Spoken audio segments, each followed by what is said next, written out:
20% जो voter list में नाम है लोगों का जो यहाँ बिहार से बाहर रहते हैं उनका नाम कट सकता है और वो गरीब गुरबा हैं।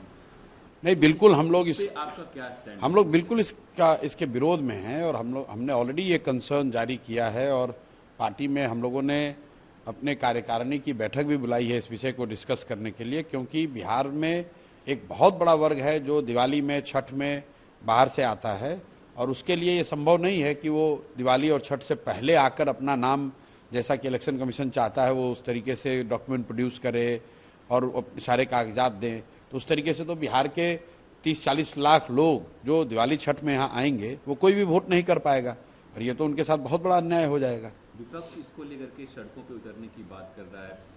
तेजस्वी यादव कह रहे हैं कि वो बीजेपी का बी टीम की तरह काम कर रहा है। इलेक्शन कमीशन, कांग्रेस भी इलेक्शन कमीशन को नहीं, देखिए, इलेक्शन कमीशन पर इस तरह के आरोप वो पिछले कुछ वर्षों में लगते रहे। आप बंगाल चुनाव के बाद मेरा स्वयं का स्टेटमेंट जाकर देख लीजिए। ऑन टेलीविजन, ऑन कैमरा मैंने कहा कि इलेक्शन कमीशन जिस तरीके से काम कर रहा है वो निश्चित तौर पर लोगों को ऐसा लगता है कि election commission Bharatiya Janata party का या सत्तारूढ़ दल की मदद करने की कोशिश कर रहा है। लेकिन अल्टीमेटली लोकतंत्र में तो जनता मालिक है।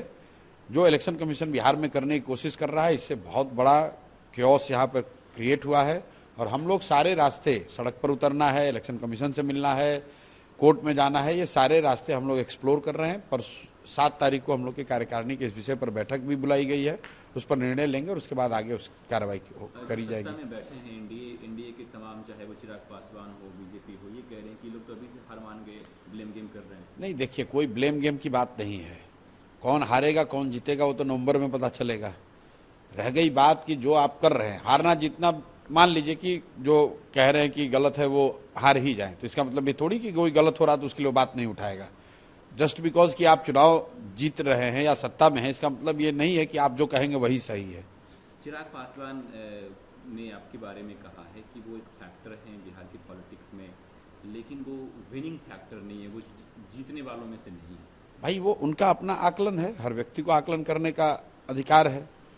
चिराग जी को भी अपना आकलन करने का अधिकार है। असदुद्दीन ओवैसी बिहार की पॉलिटिक्स में इंटरेस्ट ले रहे हैं। वो उन्होंने जो यहाँ पे महागठबंधन है, तमाम जो घटक दल हैं, उनको लेटर लिखा है कि हमें आप अपने में शामिल कीजिए ताकि जो सेकुलर वोट है उसका बंटवारा ना हो और बीजेपी को रोका जा सके।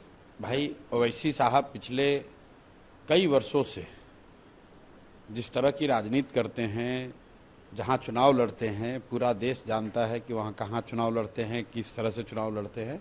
अब अगर वो जाकर इंडिया गठबंधन में या यूपीए गठबंधन में शामिल होना चाहते हैं तो ये उनका और उन इंडिया गठबंधन के लोगों को डिसाइड करना है। हमारे लिए ओवैसीउद्दीन ओवैसी बिहार में ओवैसी साहब कोई फैक्टर नहीं है।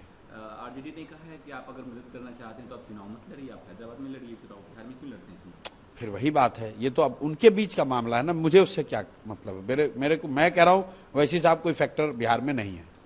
दिलीप जायसवाल ने आपका नाम बदल दिया है सर, आपको पैसा किशोर कह के वो बुलाते हैं और उन्होंने कहा है कि नीतीश कुमार ही हमारे चेहरा होंगे और नीतीश कुमार ही जो है वो अगले मुख्यमंत्री भी होंगे। दिलीप जायसवाल को मैंने जब उन पर एक बयान दिया है, बताया है कि इस आदमी ने कैसे पिछले कुछ वर्षों में सिखों के एक माइनॉरिटी कॉलेज पर कब्जा किया है, उसके बाद से दिलीप जायसवाल का मुंह बंद है। और 6 तारीख को हम लोग जन स्वराज की ओर से जाकर इंडिया गठबंधन में या यूपीए गठबंधन में शामिल होना चाहते हैं, तो ये उनका और उन इंडिया गठबंधन के लोगों को डिसाइड करना है।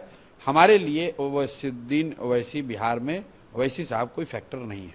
आरजेडी ने कहा है कि आप अगर मदद करना चाहते हैं तो आप चुनाव मत लड़िए, आप हैदराबाद में लड़िए चुनाव, बिहार में क्यों लड़ते हैं चुनाव? फिर वही बात है, ये तो अब उनके बीच का मामला है ना, मुझे उससे क्या मतलब है। मेरे को, मैं कह रहा हूँ ओवैसी साहब कोई फैक्टर बिहार में नहीं है। दिलीप जायसवाल ने आपका नाम बदल दिया है सर, आपको पैसा किशोर कह के वो बुलाते हैं और उन्होंने कहा है कि नीतीश कुमार ही हमारे चेहरा होंगे और नीतीश कुमार ही जो है वो अगले मुख्यमंत्री भी होंगे। दिलीप जायसवाल को मैंने जब उन पर एक बयान दिया है, बताया है कि इस आदमी ने कैसे पिछले कुछ वर्षों में सिखों के एक माइनॉरिटी कॉलेज पर कब्जा किया है, उसके बाद से दिलीप जायसवाल का मुंह बंद है।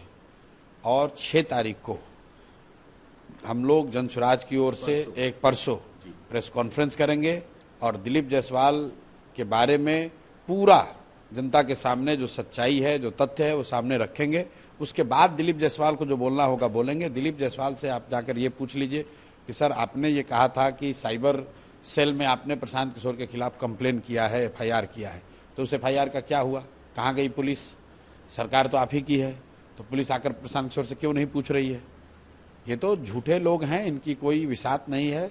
भाजपा बड़ा दल है, उसके नेता किसी तरह बन गए हैं तो अपना काम चला रहे हैं। गर्मियों की छुट्टी होने वाली थी, मेरे पापा आने वाले थे, तो हम लोग सभी खुश थे। तो मैं एक बेड पे चढ़ के डांस कर रहे थे, डांस कर रहा था, लेकिन वो पहले ही आ गए। फ्रीज। तो मैं उस समय तो कंटिन्यू नहीं कर सकता था ना, तो फ्रीज फ्रेम टाइप का हो गया। कसम पैदा कर